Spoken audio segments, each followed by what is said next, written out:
Bueno, como les decía al principio, hermanos, con esta enseñanza van a ser ya 4 semanas que hemos estado aquí en este capítulo 13, donde el apóstol Pablo pues, nos ha estado hablando de una manera bien clara y bien amplia acerca del amor de Dios.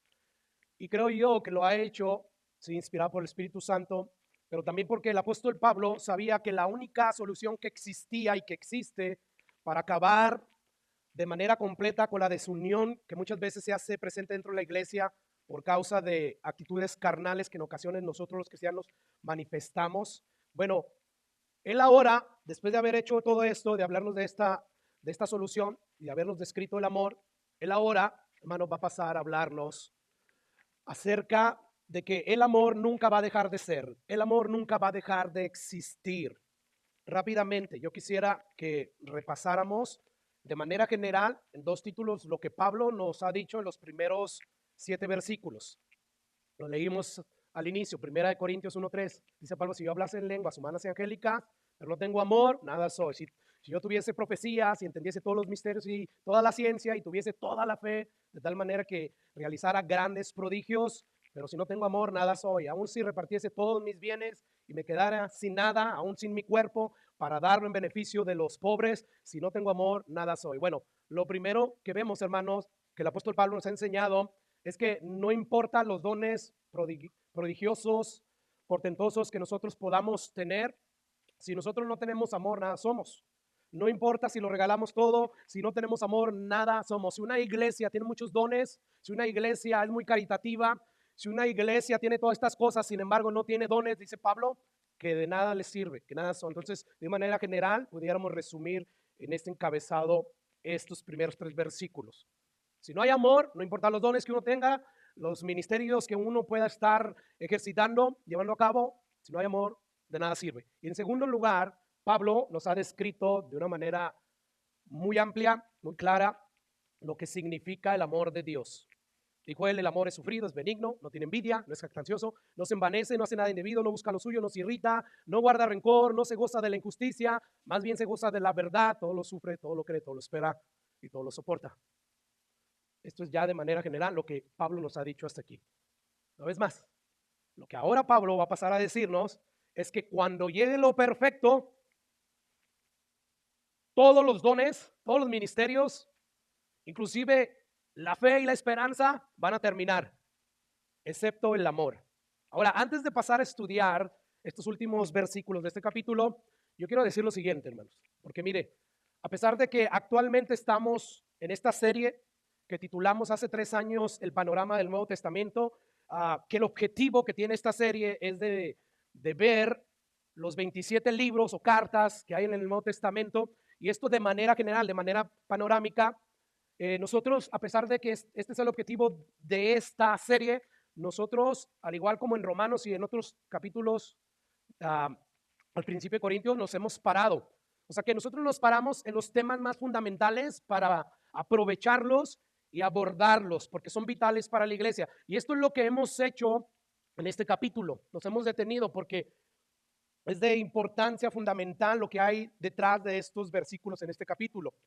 Permíteme recordarles Juan 13, 34, 35. Jesús, okay, se me olvida que yo no tengo de este lado pantalla, pero escuchen lo que dice Juan 13, 34. Yo te lo voy a leer el 34 y tienes el 35. Un mandamiento nuevo les doy, por ese mandamiento, que se amen unos a otros como yo los he amado. Y el versículo 35 dice Jesús: en esto, no es en la teología, no es en la doctrina, no es en lo que tú creas, no es en los dones que tú puedas ejercer, no, es en esto conocerán todos y sobre todo el mundo. En esto van a conocer el mundo que son mis discípulos, que verdaderamente fueron enviados por el Dios creador del cielo y la tierra. ¿En qué, hermanos? En que tengan amor unos por otros.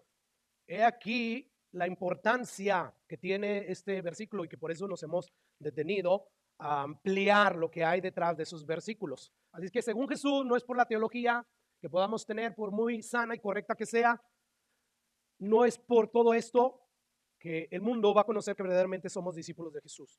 Va a ser más bien porque el mundo va a ver que verdaderamente hay amor entre nosotros. Así que, según Jesús, en otras palabras, podemos decir que Jesús nos está diciendo que la iglesia debe de estar marcada por este amor. No hay, yo creo que una evidencia mayor, más grande para, para decir que el Espíritu de Dios verdaderamente está en una iglesia que esta, que unos tienen amor. Y cuando hay amor hay perdón, ¿verdad? Decíamos la semana pasada que no hay momento en el cual un cristiano se parece más a Dios que cuando perdona. Porque no hay mayor que este, dice Jesús, que el que pone uno su vida por la de qué, por la de sus amigos, sus enemigos. Y vaya que Jesús fue más allá, no puso su vida por sus amigos, sino por sus enemigos. Dice Pablo en Romanos, que aun cuando éramos enemigos de Dios, Cristo murió por nosotros. Entonces, hermanos, ciertamente no hay un momento mejor que nos parezcamos a Dios que cuando perdonamos, que cuando amamos. Así es que la iglesia de Jesús debe estar marcada por este amor. ¿Por qué? Porque no hay mayor testimonio, no hay mayor razón que la iglesia le pueda dar al mundo para que crean en Dios, que el amor que la iglesia manifiesta a través del Espíritu Santo entre unos y otros. Así es que de todas las cosas por las que me gustaría que nuestra iglesia fuera conocida, y yo creo que es el deseo de todos los pastores, de todas las cosas a mí me gustaría que nosotros fuéramos conocidos porque somos una iglesia donde el amor del cual Pablo está hablando aquí, ese amor reina en medio de nosotros. O sea, me gustaría, sí, que fuéramos conocidos porque proclamamos el evangelio bíblico, porque tenemos buena doctrina, qué bueno es todo eso, pero sobre todo, me gustaría que fuéramos conocidos porque nos amamos unos a otros a pesar de nuestras diferencias. Me gustaría que seamos conocidos por un amor que llegue al punto de que nos amamos tanto unos a otros, que nos esforzamos con la ayuda del Espíritu Santo a cumplir los más de 20 mandatos que Dios nos da, donde se involucran los unos a los otros. Hay 59 pasajes en la Biblia donde tú encuentras hacer esto los unos a los otros. Algunos se repiten, pero son 59. Así es que a mí me gustaría que fuéramos conocidos por todas estas cosas, imagínense. Mire, por ejemplo, algunos de los mandamientos que encontramos donde se involucra los unos a los otros, dice la Biblia, llevar las cargas unos a otros, soportándose unos a otros, perdonándose unos a otros, sirviéndose unos a otros, sometiéndose unos a otros, animándose unos a otros, exhortándose unos a otros. Yo creo que este no solamente es el deseo de un pastor, sobre todo es el deseo de Dios. Dios desea que su iglesia manifieste ese amor, para que entonces todas estas cosas se lleven a cabo y entonces la iglesia esté creciendo saludablemente, la iglesia esté siendo edificada por Dios. Ciertamente Dios edifica la iglesia, pero sabes, lo hace Él por un medio específico, medio que Él diseñó, la iglesia, el cuerpo de Cristo. Así es que nos necesitamos unos a otros. ¿Te das cuenta? Y de aquí lo fundamental que tiene este pasaje, hermanos.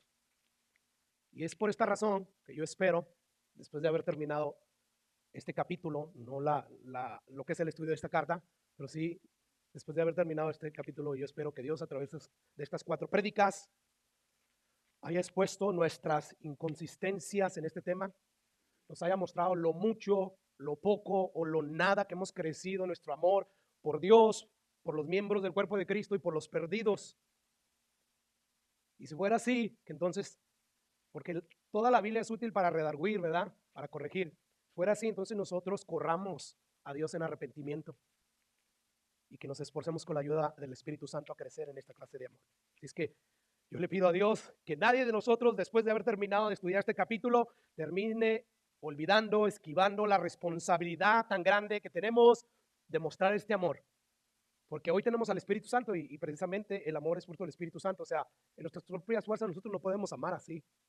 Pero en el poder de Dios, en el Espíritu Santo, sí podemos hacer. Y es ahí donde necesitamos nosotros esforzarnos a buscar la llenura del Espíritu Santo, a negarnos a nosotros mismos para no entristecer y apagar al Espíritu de Dios que mora en nosotros. Así que Dios nos ayude a no vivir vidas centradas en nosotros mismos, de tal manera que no le demos lugar a este amor y nos olvidemos de amar a Dios, de amar a la iglesia y de amar a los perdidos. Recuerdan la semana pasada leíamos Apocalipsis 2, donde Jesús le escribe a la iglesia de Éfeso, una iglesia que está muy activa en todo, era muy trabajadora y Jesús le aplaude todo eso, pero esta iglesia estaba tan enfocada en la obra de Dios y no en el dueño de la obra, que se le olvidó amar a Dios. Y Dios le dice, hey, tengo algo contra ti, ya no me amas de la manera que me amabas al principio, has dejado tu primer amor, por tanto, arrepiéntete, porque si no, vendré y quitaré el candelero de su lugar. ¿Qué significa eso? Yo no sé exactamente, pero suena que Dios te deja de tomar en serio, se aleja de ti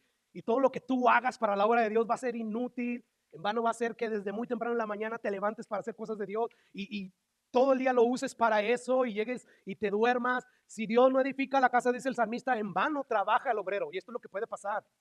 Entonces mi deseo es que al terminar esto, después de que Dios nos haya expuesto, manifestado todas esas inconsistencias, lo mucho, lo poco, lo nada, que hemos crecido en este amor, pero entonces nosotros podamos arrepentirnos y podamos empezar a hacer algo para empezar a crecer en ese amor y de esa manera Dios pueda ser glorificado en nuestras vidas. Yo les decía que muchas veces nosotros vivimos muy centrados en nosotros mismos.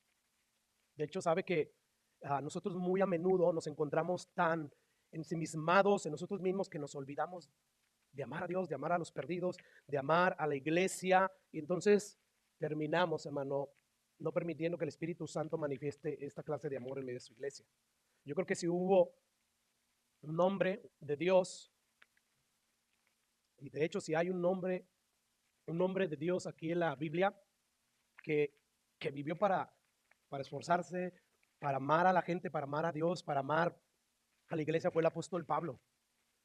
Para mí el apóstol Pablo, yo sé por la ayuda de Dios, pero sin duda alguna que él pagó un gran precio. Es un hombre que yo admiro bastante y, y sobre todo porque el 75% del Nuevo Testamento fue escrito por él, imagínense, aproximadamente el 75%. Esto nos habla de lo mucho que Dios lo usó. ¿Por qué? Porque siempre estuvo dispuesto para esforzarse, para que Dios lo usara para llevar a cabo sus propósitos. Así es que no hay otro hombre que Dios haya usado porque se esforzó más que el apóstol Pablo.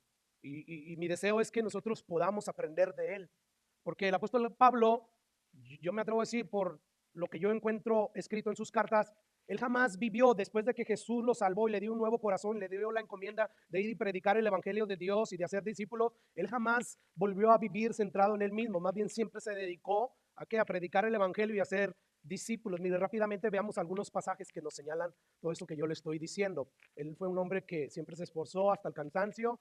Y por ejemplo, 2 Timoteo 2:10, dice el apóstol Pablo, dice, por tanto, todo lo soporto por amor de los perdidos, para que ellos también que obtengan la salvación que es en Cristo Jesús. O sea, todo el esfuerzo, todo el sacrificio que me ven a hacer, lo hago con el fin de que al predicar el evangelio, muchos obtengan la salvación.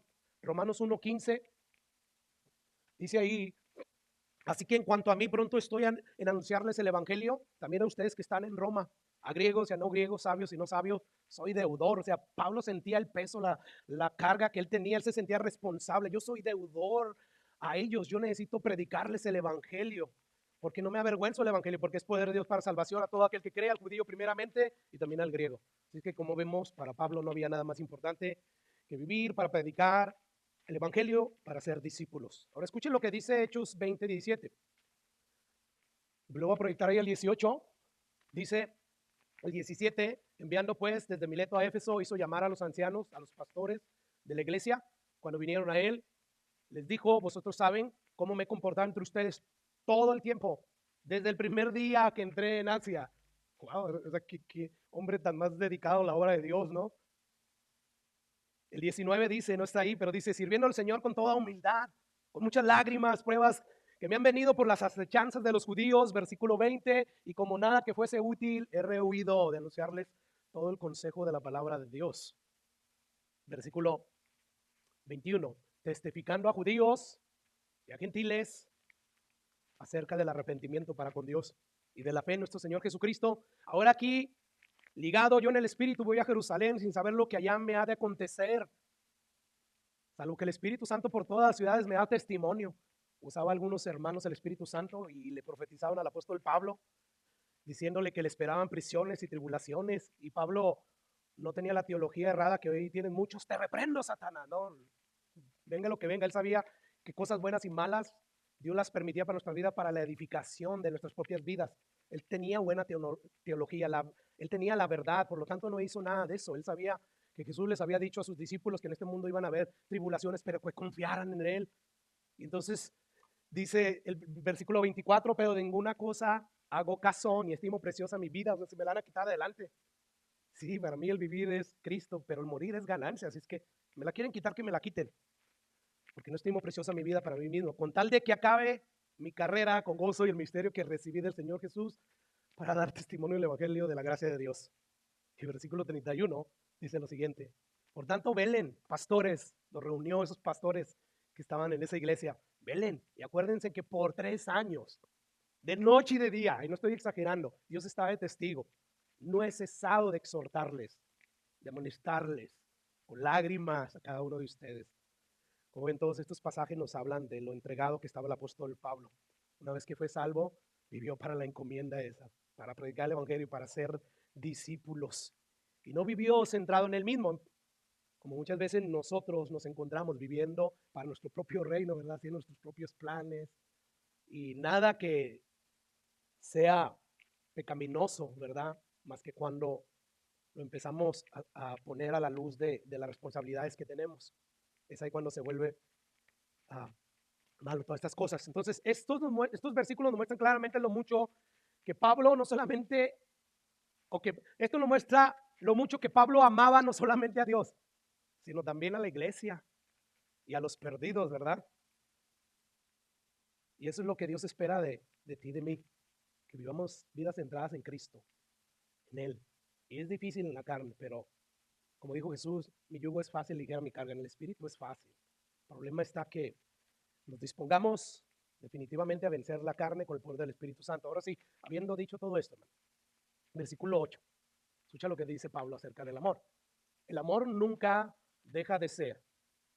La profecía, las lenguas, la ciencia, la sabiduría, todo eso va a terminar, todo eso va a dejar de existir. Así es que, ¿qué es lo que Pablo está diciendo aquí? Bueno, todo parece indicar por el contexto general de toda la carta que había varios miembros de la iglesia de Corinto que estaban persiguiendo estos dones espirituales, los dones más llamativos. O sea, el don de la profecía, que no quería ese don, ¿verdad? El don de hablar en lenguas, de revelar misterios.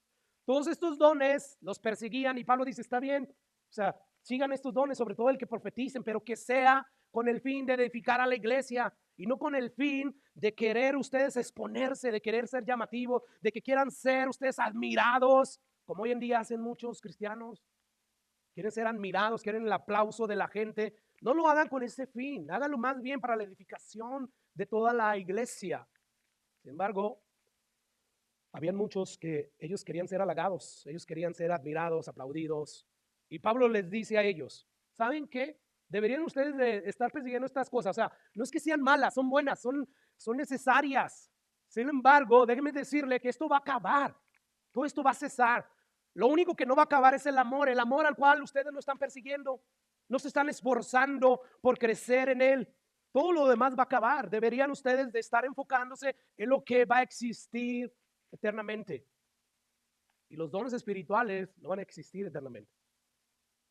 Así que todo parece indicar que algunos miembros de esta iglesia se están amparando en los muchos dones espirituales que ellos habían recibido de Dios. Y es como si ellos les estuvieran diciendo al apóstol Pablo, sí, Pablo, o sea, es verdad que entre nosotros hay pleitos, entre nosotros hay chismes, divisiones, hay envidias, hay celos, o sea, es verdad que somos una iglesia problemática. Sin embargo, mira los dones espirituales que Dios nos ha dado, míralos.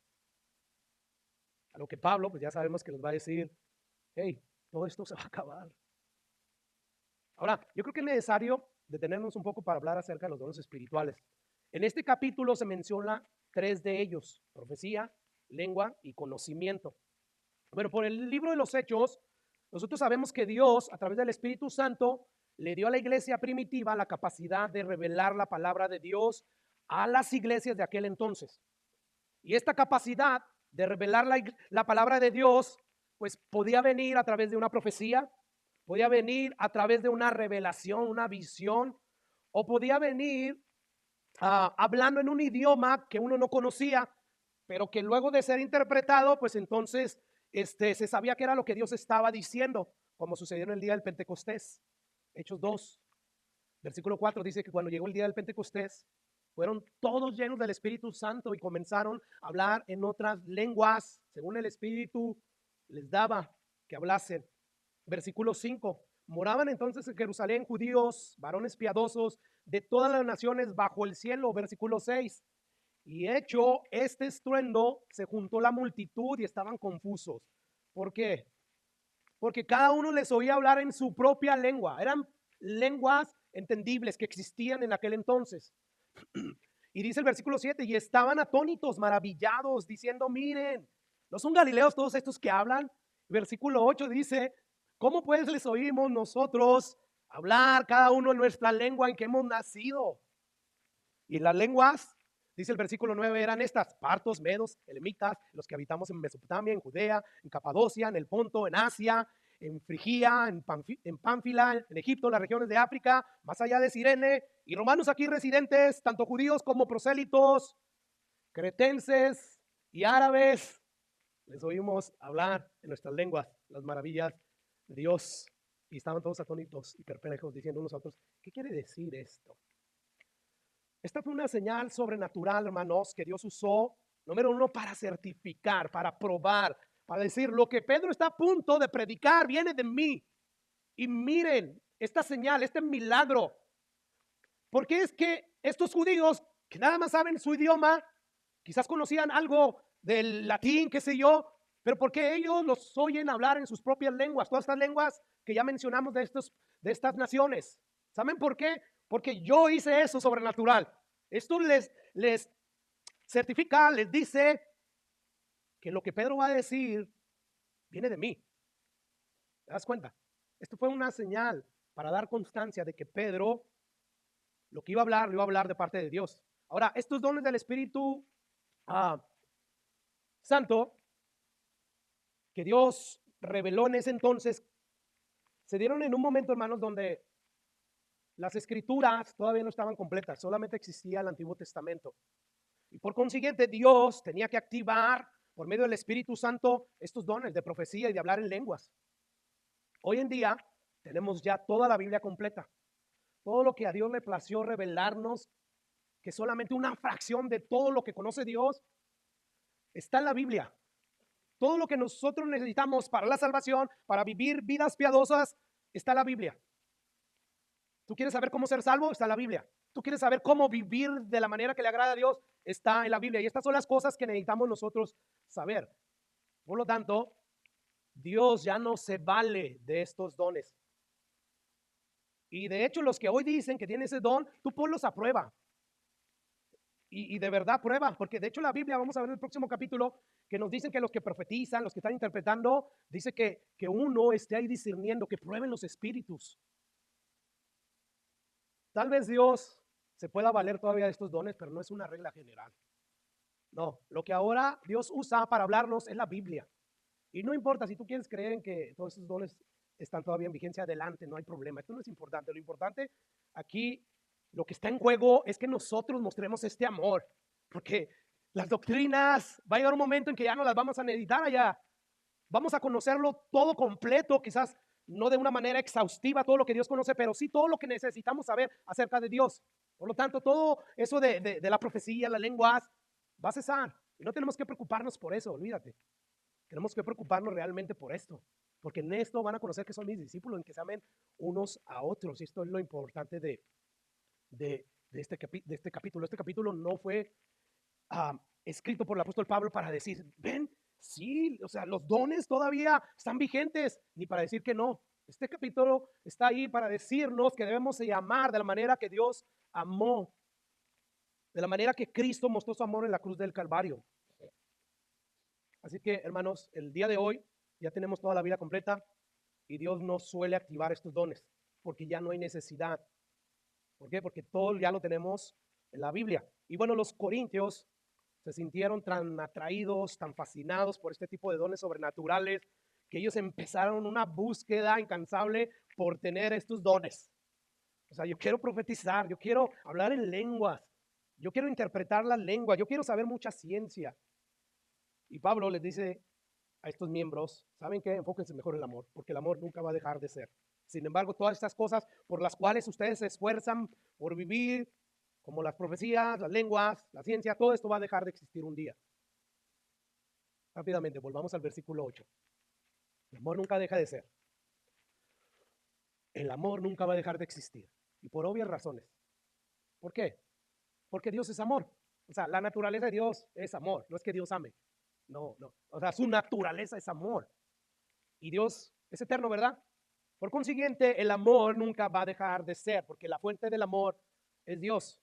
Así que Pablo está diciendo, el amor es eterno, el amor siempre va a existir, por lo tanto, debemos nosotros de procurar este amor cada día, crecer más y más en él, para que entonces seamos conocidos, que digan, esto es verdaderamente, Dios está en ellos, el Espíritu de Dios está obrando en ellos. Así es que es como si el apóstol Pablo estuviera dando una buena razón a ellos. ¿Por qué perseguir el amor? ¿Por qué buscar que sea en este amor? Y es, bueno, ¿quieren saber por qué debes de seguir el amor? ¿Por qué debes de crecer en él? Bueno, por la sencilla razón de que el amor nunca va a dejar de existir y todo lo demás sí. O sea, todo lo que tú y yo podamos estar persiguiendo en este momento, en esta vida, hermanos, va a dejar de existir. Lo único que no va a dejar de existir es el amor. Pero los dones espirituales, inclusive nuestros matrimonios, que muchas veces descuidamos el amor de Dios, el amor a la iglesia, a los perdidos, por estar tan enfocado en nuestro matrimonio, el matrimonio va a dejar de existir. Mateo capítulo 22, 30, porque la resurrección, ni se van a casar ni se van a dar el casamiento, sino que serán ¿qué? Como los ángeles de Dios en el cielo. No me pregunte cómo va a ser esto, es toda la revelación que Dios nos da, pero sin duda alguna, allá ya no va a ser importante nuestro matrimonio, no olvídate. De hecho, las familias, nuestras familias de sangre, van a dejar de existir. ¿Por qué, hermano? Porque lo único que va a existir allá es la familia de Dios, la familia que Dios compró con la sangre de nuestro Señor Jesucristo. ¿Y qué va a ser lo que se va a caracterizar en esa familia de Dios? El amor que van a tener unos por otros. Así es que Pablo nos está diciendo cosas tan maravillosas como la familia, como los matrimonios, como los dones, ¿verdad? Espirituales. Todas esas cosas no van a tener lugar en la eternidad. No. Por lo tanto, dejen de perseguir todas esas cosas y persigan mejor el amor. Una vez más, versículo 8. Porque las profecías van a acabar, van a cesar las lenguas y va a acabar la ciencia. En otras palabras, nuestros dones son temporales. Todos los regalos que Dios nos ha dado aquí es temporal, con excepción del regalo que nos ha dado el Espíritu Santo, ¿verdad? Ese es eterno. Pero todo lo demás, hermanos, son dones y regalos temporales, que no estoy diciendo que no sean importantes, son importantes. La familia, tu matrimonio es importante. Los dones espirituales, los que todavía están vigentes, son importantes. De hecho, son de suma importancia. ¿Para qué, hermanos? Para el establecimiento y la edificación de la iglesia. En aquel entonces, hermanos, ciertamente, como no estaba la Biblia, se necesitaban todos esos dones de profecía, de hablar en lenguas, de interpretarlas. ¿Por qué? Porque la iglesia estaba siendo establecida. Sin embargo, hoy en día, aunque ya tenemos la Biblia, hay otros dones que siguen siendo de vital importancia para la iglesia, como cuál, don de enseñanza, de exhortación, de dirigir y otros más. Todos esos dones los encontramos en Romanos capítulo 12. Sin embargo, aunque todas estas cosas son buenas, son maravillosas, ya van a dejar de existir, no van a ser para siempre. Allá en el cielo ya no vamos a necesitar de ningún don espiritual. ¿Por qué? Porque Dios va a ser ya Dios va a ser quien nos va a capacitar, quien nos va a ayudar a vivir, quien nos va a edificar. ¿Te das cuenta? Mire, por ejemplo, el don de enseñar. La palabra de Dios nos dice que aquí nosotros los predicadores debemos de enseñar, ¿verdad? Sí, Dios estableció apóstoles, profetas y evangelistas y los pastores y maestros. Pastores, maestros, básicamente. Pero ya en el cielo ya no los vamos a necesitar. Escuchen lo que dice Jeremías 31:33. Pero este es el pacto que haré con la casa de Israel después de aquellos días, dice Jehová. Daré mi ley en su mente y las escribiré en sus corazones y yo seré a ellos por Dios y ellos me serán mi pueblo. Y no sé si lo puse ahí, pero si no se lo leo. Y no enseñarán más ninguno a su prójimo ni ninguno a su hermano diciendo, conoce a Jehová, porque todos me conocerán desde el más pequeño de ellos hasta el más grande, dice Jehová. ¿Te das cuenta? El don de la enseñanza va a cesar, de presidir, de dirigir, va a cesar. Vamos a ser dirigidos por Jesús. Mire, domingo tras domingo, día tras día, semana tras semana, en toda la faz de la tierra, desde la era del Nuevo Testamento hasta el día de hoy, siempre ha habido predicadores fieles que han predicado el Evangelio y lo han proclamado hasta los confines de la tierra y va a continuar todo esto. Sin embargo, un día todo esto cesará, no más. Versículo 9 nos va a decir, dice, porque en parte conocemos. Es solamente en parte. O sea, la información acerca de Dios, el conocimiento acerca de Dios, no está completo. Lo que Dios nos ha revelado a través de las escrituras, me atrevo a decir que a la luz del conocimiento infinito que existe en todo el universo, o sea, esto es una diminuta parte de lo que realmente es todo el conocimiento de Dios. Y Pablo dice, hey, en parte conocemos y en parte profetizamos, mas cuando venga lo perfecto, hasta ese día, entonces lo que es en parte se acabará. Cuando venga lo perfecto. ¿Qué es eso? Cuando venga lo perfecto. Más adelante vamos a ver qué es eso. Bueno, cuando venga eso, sea lo que sea, entonces lo que es en parte se terminará. Y la pregunta es, ¿qué nos está diciendo Pablo aquí? Bueno, ya nos dijo que los dones son temporales. Lo que ahora Pablo nos está diciendo aquí es que la revelación de Dios, de su conocimiento, de su palabra, es en parte, no está completa. Escuche lo que dice el versículo 12. Ahora vemos por espejo, oscuramente. ¿Y qué dice ahí? Más entonces, ¿cuándo veremos cara a cara? Cuando venga lo perfecto, ¿verdad? Entonces veremos cara a cara. Ahora conozco en parte, pero entonces conoceré como fui conocido. En otras palabras, Pablo está diciendo, ahora vemos como un espejo. Y yo quiero que usted piense en que los espejos de aquel entonces no eran los espejos que hoy tenemos modernos, ¿verdad? Donde nos vemos claramente, nítidamente, o sea, nos vemos a la perfección. No, en aquel entonces los espejos eran hechos de un metal, de bronce, de cualquier otro metal, y lo bruñían, lo pulían, y entonces el reflejo de la cara de la persona en cual estaba viéndose en ese espejo era una imagen muy opaca, muy confusa, o sea, no era clara, no era, y Pablo está diciendo, hagan de cuenta sí, o sea, no pienses en tu espejo que te ves bien, no se miraban bien, o sea, se miraban de una manera oscura. Y dice Pablo, sin embargo, va a llegar un día en que, como vemos a una persona cara a cara, así vamos a conocer al Señor, vamos a tener un conocimiento. De hecho, dice la Biblia que la tierra será llena de ¿qué? El conocimiento de Dios. Y muchos creen que sí, porque estamos predicando el evangelio ya. No, está hablando de ese día. Toda la tierra, ya no hay necesidad de que los ciudadanos de ese reino celestial, ya no hay necesidad de que tú le digas cuando topes a alguien, mira, conoce a Jehová. No, todos lo conocerán, desde el más pequeño hasta el más grande. Yo no sé usted cómo mira ahorita la Biblia y todo acerca de Dios, y a veces nos estamos peleando y todo ese rollo. Bueno, Pablo nos está diciendo aquí, es en parte lo que conoces. Y aún ese pequeño que tú conoces muchas veces lo estás malinterpretando. Yo me he encontrado muchas veces malinterpretando cosas, después Dios me las muestra, dejo que la Biblia me corrija y adelante, ¿no? Por lo tanto, hermanos, tengamos esto en mente. Esto es una verdad que nos puede ayudar a no encontrarnos peleándonos por cosas que quizás valgan la pena para algunos aquí en la tierra, pero a la luz de la eternidad no vale nada porque estamos descuidando el amor, el cual debemos estar creciendo. ¿Para qué? Para que entonces el mundo conozca verdaderamente somos hijos de Dios.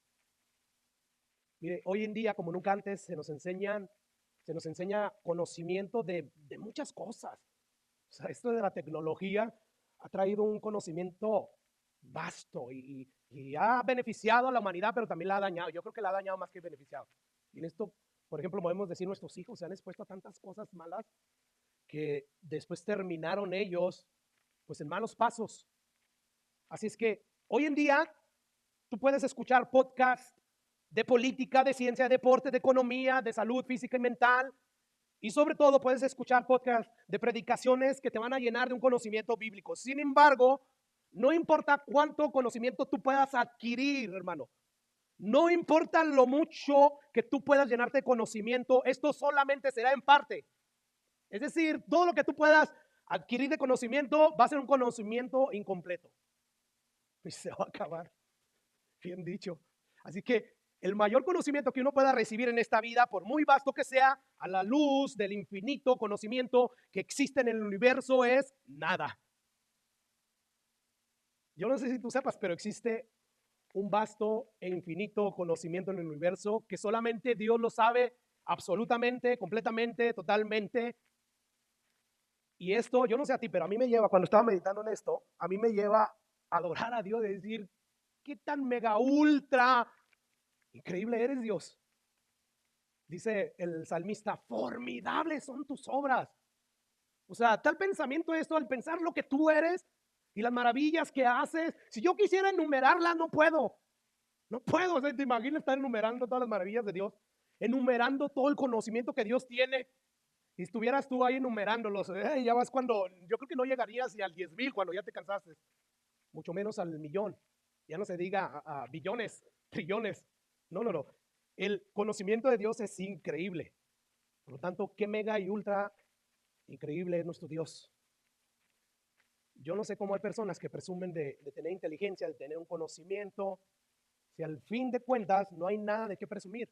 Porque por muy inteligente que seas, por mucha capacidad que Dios te haya dado, porque todo viene de Dios, o sea, nunca vas a poder acercarte al conocimiento infinito que existe en el universo. Entonces, ¿de qué presumes? Y estas personas no presumen así literalmente. No, no, no, son disimulados. O sea, esto ellos a veces lo muestran simplemente al, qué sé yo, hablar cualquier cosa. Pero la cosa es esto, hermanos. No deberíamos nosotros de presumir de nada. ¿Recuerdas capítulo 8, versículo 2, lo que Pablo nos dijo? Si alguno se imagina que sabe algo, si alguno cree que sabe algo, no sabe nada. O sea, recuerden que los corintios se creían muy sabios, ¿verdad? ¿Por qué? Porque Corinto era una ciudad ahí de Grecia. Y pues ahí estaban todos los filósofos griegos, Aristóteles, no recuerdo los demás, pero usted sabe a lo que me refiero. Y bueno, ellos se creían que sabían tantas cosas. Y dice Pablo, si alguno cree que sabe todo lo que hay, no sabe nada, como debe saberlo. O sea, lo que Pablo nos está diciendo en otras palabras es que una de las cosas que sabe el que verdaderamente sabe es que no lo sabe todo. Por lo tanto, una persona que cree que lo sabe todo es un ignorante. ¿Por qué, hermano? Porque presupone y presupone sin querer. Él presupone que todo el conocimiento que existe, él lo posee. Y la verdad que no es así. La realidad de las cosas es que hay un sinfín de cosas que no conocemos. Que por cierto, ni siquiera sabemos que no sabemos que existen. Y de este tamaño enorme es nuestra ignorancia. Así que por muy vasto que sea el conocimiento que uno pueda adquirir en esta vida, a la luz del infinito conocimiento que existe en el universo, nada es. El conocimiento que hemos adquirido acerca de Dios durante todos estos años, yo tengo desde el 96, hágale la cuenta, no sé cuántos años, veintitantos, 27, gracias, Elías, está muy cooperativo y activo conmigo. 27 años conociendo del Señor. Hay otras personas que tienen más tiempo y que hasta el día de hoy, después de 50 años, como John MacArthur, exponiendo la Biblia, versículo a versículo, a pesar de que tenemos un gran conocimiento de Dios, no lo sabemos todo acerca de Dios. Todo lo que conocemos es en parte nada más. Y esto nos debe de ayudar, hermanos, a que admitir que somos ignorantes, a ser humildes, a decir ciertamente no lo sé todo. Ahora, hermanos, dice Pablo ahí, conozco en parte, pero entonces conoceré en aquel día enteramente, o sea, conoceré más de lo que realmente hay. Ahora mire, antes de concluir este punto de estos versículos, yo quisiera que rápidamente vayamos al Antiguo Testamento, porque yo quiero que veamos el vasto conocimiento que Dios tiene. Mire, Job 11, versículo 7, aquí a uno de los amigos de Job, Sofar, pues le pregunta a Job lo siguiente, versículo 7 de Job 11, dice ahí, ¿descubrirás tú los secretos de Dios? O sea, ¿te crees que tú puedes llegar a conocer los misterios de Dios, los secretos de Dios, del Todopoderoso? ¿Llegarás tú, o sea, tú llegarás a esa perfección del Todopoderoso? ¿Tú podrás alcanzar esa perfección? Versículo 8 dice, es más alta que los cielos. ¿Qué es más alta que los cielos, hermano? Los secretos, lo perfecto de Dios, la perfección de Dios, el conocimiento de Dios, dice a Job que es más alto que los cielos. Todo esto es más alto que los cielos y además dice más profunda que el Seol. ¿Cómo lo conocerás? Sus dimensiones es más extensa que la tierra y más ancha que el mar. ¿Cuándo fue la última vez que estuviste a mar abierto? Y ya no digo en medio del mar, pero más o menos llegaste ahí a una playa, te trepaste a un barco y no sé, el barco te llevó quizás te alejó de ahí de lo que era la playa, 20 millas, vamos a decirle así, 10 millas. ¿Sabes lo vasto que es el mar? No lo podemos medir, ¿verdad? Bueno, ya ni se diga cuando te elevas a 30,000 pies de altura en un avión, te das cuenta que la tierra es inmensa, inmensa. Y dice ahí el Sofar, dice, ¿sabes tú la extensión de la tierra? ¿Tú pudieras medir la tierra metro a metro? Pero si no puedes ni hacer eso, ¿cómo vas a tú poder medir el conocimiento de Dios? Tú estás diciendo que Dios es injusto por lo que te está pasando y lo que tú no sabes es muchas cosas. Mire, Job, aunque era un varón perfecto y temeroso de Dios, Job tenía pecado. Él no vivió una vida sin pecado. Por lo tanto, si él ya tenía un pecado, él ya era merecedor de la muerte. Entonces Job estaba criticando a Dios, eres injusto y por esto y lo otro. Y Dios usa en este caso a este hombre, que fue una de las pocas palabras sensatas que dijeron estos tres amigos, y empieza a decirle, hey, piensa en esto. O sea, no estés cuestionando la justicia de Dios como a veces la cuestionamos, ¿verdad? No, es que es injusto de Dios. No, lo que sí es injusto de Dios es que a pesar de que hemos pecado bastante delante de Dios, todavía nos tenga con vida. Eso sí es injusticia. De eso nadie le dice a Dios, eres injusto porque no me matas. No, ¿te das cuenta? Entonces, aquí podemos ver que el conocimiento de Dios es vasto. La misericordia, la soberanía de Dios, la omnisciencia de Dios. Salmos 45, dice el salmista, has aumentado, oh Dios mío, tus maravillas, tus pensamientos para con nosotros. No es posible contarlos ante ti. Si yo anunciara y hablara de ellos, no pudiera enumerarlos. Salmo 139, versículo 1. El salmista, hablando de la omnisciencia de Dios, dice, versículo 1, oh Jehová, tú me has examinado y conocido, tú has conocido mi sentarme, mi levantarme. Mira todo el conocimiento que Dios tiene de nosotros. Has entendido desde lejos mis pensamientos. Sigue diciendo ahí el salmista, has escudriñado mi andar y mi reposo. Dios sabe cuando salimos de casa. Dios sabe cuando estamos en casa reposando.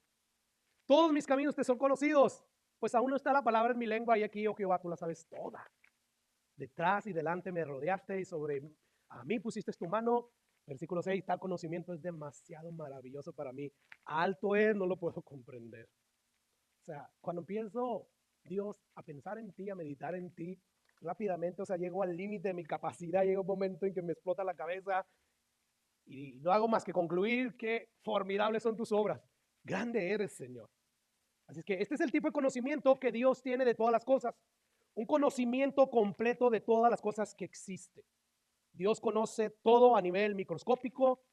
A nivel microscópico tú y yo no conocemos mucho, sobre todo porque no podemos ver los seres microscópicos vivientes que hay y que Dios los creó y que Dios sabe cómo trabajan. Bueno, Dios conoce a nivel microscópico todo, macroscópico todo lo conoce, o sea, macroscópico todo aquello que podemos ver, sobre todo los astros, el sol, los planetas. Dios tiene conocimiento absoluto de todo. ¿Y cómo no si Él todo lo creó? Él conoce todas las cosas. Piensas en cualquier ciencia, la biología, la matemática, la astronomía, la física cuántica, la filosofía, o mejor dicho, la fisiología. Él conoce todo lo que hay en nuestro cuerpo, hermano. Le digo, ¿qué doctor Quiñones, Panchito, qué sé yo? No, Dios conoce todas estas cosas perfectamente. Y cómo no, como ya dije, sí, Él las creó. Así es que nuestro Dios es un Dios increíblemente formidable, maravilloso. Por lo tanto, Pablo le está diciendo, todo el conocimiento que ustedes puedan adquirir va a terminar. Y es una fracción, es una parte mínima. Por lo tanto, busquen el amor. Busquen crecer en este amor. Versículo 10, volviendo ahí al versículo 10, porque cuando, me faltó decir ese pasaje, o profundidades de las riquezas, de la sabiduría y la ciencia de Dios, ¿verdad? Son insondables. Pero bueno, dice el versículo 10, más cuando venga lo perfecto. Cuando venga lo perfecto. O sea, ¿cuándo es, pastor? Cuando van a terminar las lenguas, cuando va a terminar la profecía. Bueno, cuando venga lo perfecto. Y la pregunta, ¿qué es lo perfecto? Muchos tienen su interpretación, pero yo me quiero limitar a lo perfecto. Cuando venga, ¿qué es lo perfecto? Lo eterno. Cuando Dios establezca su reino. Cuando finalmente, hermanos, todos los elementos, como dice Pedro en su segunda carta, todos los elementos de la tierra ardiendo sean destruidos y los cielos pasen y entonces venga Dios con los cielos nuevos y la tierra nueva. Y entonces Dios ponga ahí su tabernáculo, su presencia con todo su pueblo por los siglos de los siglos. Eso es lo perfecto. Cuando Jesús venga por segunda, no, cuando venga lo perfecto. Cuando estemos en ese estado eterno, cuando el cielo y la tierra nueva finalmente sean establecidos. Eso es lo perfecto. Versículo 12. Ahora vemos por espejo una vez más, oscuramente, pero veremos cara a cara. Ahora conozco en parte, pero entonces conoceré como fui conocido. O sea que cuando lleguemos ya a ese día donde todo sea establecido, vamos a mirar al Señor cara a cara. toda la Biblia nos habla de que ningún hombre ha podido ver a Dios, ¿verdad? Moisés lo quería ver. Dijo, no lo puedes, o sea, no hay hombre que me vea y viva. Es como querer ver al cielo, al sol cara a cara, te consume. A menos que Dios, a menos que tú vayas con un traje, de hecho, que no creo que exista, que te proteja del calor del sol. Bueno, a Moisés solamente le dejó ver un destellito de lo que es su presencia. Todo lo demás es consumido delante de la presencia de Dios. Bueno, en ese día, tú y yo cuando estemos cara a cara, delante de ese Dios perfectamente santo, perfectamente justo, tú y yo no vamos a ser consumidos, porque nuestro Dios es fuego consumidor. Pero no seremos consumidos gracias a lo que Jesús hizo en la cruz del Calvario. ¿Te das cuenta? Versículo 11, cuando yo era niño hablaba como niño. Obvio, ¿verdad? Yo tengo 2 bebés en casa que a veces me visitan. Y bueno, uno vive conmigo. Estos bebés, pues ni hablan, ¿verdad? Pero los sonidos que hacen los hacen como bebé porque son bebés. Y hay un momento en que van a llegar a una edad donde van a poder hablar. Van a ser infantes, van a ser niños. Va a llegar un momento en que si todo ocurre normalmente y Dios los permite, van a empezar ellos a desarrollarse, van a ser adolescentes, van a ser jóvenes, van a ser adultos. Y de acuerdo a sus etapas, ellos van a hablar, van a juzgar, van a pensar. Bueno, Pablo está aquí como trayendo una ilustración personal para probar su punto. ¿Y qué es lo que Pablo está diciendo? Bueno, cuando yo era niño, hablaba como niño. Es decir, cuando recién empezaba a hablar en lenguas, a profetizar, o sea, era como que un recién convertido. O sea, sí, Jesús se me estaba revelando progresivamente, no solamente a través de visiones, sino a través del pueblo de Dios, y fui adquiriendo más conocimiento, empecé a crecer, pero llegó un momento en que debido al tiempo en que empecé yo a agarrar experiencia, yo empecé a profetizar y hablar en lenguas como un maduro. Y ustedes, corintios, o sea, eso de profetizar y de querer hablar en lenguas en medio de la iglesia, ustedes es como si estuvieran haciendo eso como si fueran infantes. Alguien que ya maduró se da cuenta que el conocimiento que uno pueda tener de parte de Dios es en parte, es pequeño. Y eso no te debe llevar a pelear. Esto es básicamente lo que Pablo está diciendo a ellos. Cuando yo era niño, hablaba como niño, pensaba como niño, juzgaba como niño, mas cuando ya fui hombre, dejé lo que era de niño. Vas a seguir peleándote por la doctrina y eso, de verdad eres un infante. Ya empieza a pensar como el hombre maduro que deberías de ser. Y dice el versículo 13, ya para terminar, y ahora permanece la fe. La fe que se necesita, hermanos, para agradar a Dios. Sin fe es imposible agradar a Dios, ¿verdad? El que se acerque a Dios, crea que le hay. ¿Qué es fe? Es la seguridad, la certeza de lo que no vemos. No vemos nadie a Dios y necesitamos la fe para creer. O sea, para ser salvo, es necesario la fe. Por fe son salvos. ¿Te das cuenta? Bueno, dice Pablo, ahora permanece la fe. Necesitamos la fe. Y permanece también la esperanza, o sea, la confianza de estar esperando a ese día en que Jesús se manifieste. Todas esas cosas permanecen hasta el día de hoy. Y el amor, al igual que estas 2 cosas, perdón, estos 3, pero el mayor de ellos, ¿qué es? El amor. ¿Qué está diciendo Pablo ahí? No solamente la profecía, las lenguas, no solamente los dones espirituales van a cesar, sino también la fe. Ya no vas a necesitar la fe ni la esperanza, pero lo que sí vamos a necesitar es el amor. Y esto es por lo que Pablo está diciendo, el mayor de ellos es el amor. ¿Por qué? Porque lo único que va a permanecer para siempre es el amor. Todo lo demás va a dejar de existir. O sea, ¿para qué vamos a necesitar fe si vamos a ver a Dios cara a cara? Ahorita andamos por fe, ¿verdad? No por vista, no porque veamos a Dios. No, andamos por fe. En aquel día ya no vamos a necesitar fe, vamos a ver a Dios cara a cara. Y ya no vamos nosotros a estar esperando nada, porque todas las promesas de Dios en ese momento se habrán cumplido. ¿Y qué va a ser lo único que va a permanecer? El amor. Por eso es que dice Pablo en el siguiente capítulo, que es el siguiente versículo o sea, si no terminara ahí el capítulo, fuera el versículo 14. Pero quien escribió la Biblia lo terminaron. Dice, es como si Pablo dijera, por lo tanto, seguir el amor. No se enfoquen ya en lo que son estos dones espirituales. Sí, son necesarios, son edificantes, pero que su mayor enfoque sea en el amor. ¿Por qué en el amor? Porque no hay otra manera en que los del mundo van a creer que verdaderamente existe un Dios si ellos no ven amor.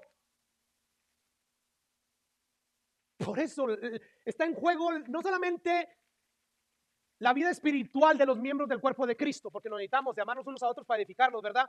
Está en juego la vida de los perdidos. Muchos de nosotros Muchas veces sin notarlo, somos de piedra de tropiezo. ¿Por qué? Porque miran cómo nos comportamos con nuestros cónyuges, con nuestros hijos. Es por eso que Pablo está reprendiendo. ¿Te das cuenta? Este no es el versículo del amor, lo romántico. No, Pablo está trayendo toda esta información acerca del amor en un contexto desagradable. Había pleitos, había divisiones en esa iglesia. Por lo tanto, no podemos nosotros limitar este pasaje a un versículo del amor, el poema del amor. No lee toda la carta. A Dios le dolía la situación de esta iglesia, como le duele la situación de todas las iglesias, porque son sus iglesias. Por lo tanto, Dios nos está diciendo, procuren esforzarse para crecer en este amor. Tienen ustedes ya la capacidad si tienen el Espíritu Santo. Si no lo tienen, lo entiendo, no tienen la capacidad. Pero si tienen al Espíritu Santo, ustedes tienen la capacidad de amar así. Lo que pasa es que no se quieren esforzar. Lo que pasa es que no quieren pagar el precio, no quieren hacer un sacrificio. No queremos. Estamos todos ahí envueltos. Y Dios nos llama a crecer. Cierro con 1 Tesalonicenses 3:12. Dice Pablo, mismo Pablo escribiendo en otra iglesia. El Señor les haga crecer y abundar en amor. Esto es una iglesia que amaba. Pablo no la reprende para nada esta iglesia. O sea, es de las iglesias que no son reprendidas. Y no por ello Pablo le dice, no dejen de crecer en el amor. No, ahí están ya bien. No, sigan creciendo. Yo sé que se aman unos a otros, pero sigan creciendo. Hasta que su amor llegue como al nivel que Jesús mostró en su amor en la cruz del Calvario. Yo sé que no vamos a llegar ahí, ¿verdad? Pero esa es nuestra meta, ese es nuestro objetivo. Por lo tanto, no hay día aquí en la tierra en el cual nosotros podamos estar satisfechos y decir, no, ya con el nivel de amor que tengo para Dios, para la iglesia y para los perdidos, es demasiado. O sea, no esperes que un día un hermano, un pastor, inclusive Dios te vaya a decir, tú estás amando demasiado, ya cálmate. Ya, no, te pasaste de amor. No, o sea, todos necesitamos crecer. No importa en el nivel que estés. Todos, cualquier pastor, por muy entregado que esté a la obra de Dios, necesita crecer en este amor. Siempre hay lugar para crecer. Y dice Pablo, que el Señor les haga crecer y abundar en amor unos para con otros y para con todos, como también lo hacemos nosotros para con vosotros. Y hay un propósito, ¿por qué? Para que sean afirmados nuestros corazones irreprensibles en santidad delante de Dios, nuestro Padre, en la venida de nuestro Señor Jesucristo con todos sus santos. Wow, que Dios nos ayude. Nosotros como pastores tenemos una gran responsabilidad. Dice Pedro que un día el príncipe de los pastores va a juzgar a los pastores, ¿verdad? Y qué responsabilidad tan grande. Y yo sé que me hace falta mucho amor. Lo reconozco y le he pedido perdón a Dios. Pero ¿qué de ustedes? ¿Qué del resto de la iglesia? Jesús fue bien claro. O sea, el mayor testimonio que ustedes les pueden dar a los perdidos es mostrar el amor que tienen unos por otros. No hay mayor impacto que pueda hacer algo en la vida del perdido que esto. En esto van a conocer el mundo, que verdaderamente son mis discípulos. Así es que Dios quiera ayudarnos a poner un nuevo deseo de querer seguir peleando, esforzándonos, amar a Dios como al principio, ¿verdad? Tengo algo contra ti, has dejado tu primer amor. No hacia mi obra, pero sí hacia mí. Y si ya has dejado tu primer amor hacia mí, pues hacia los miembros de igual manera y hacia los perdidos. Tanto que Dios quiera que ayudarnos para que ese amor reine en medio de nosotros y entonces empecemos a ser conocidos como iglesia por nuestro amor. Un amor, hermanos, que va más allá de cualquier cosa.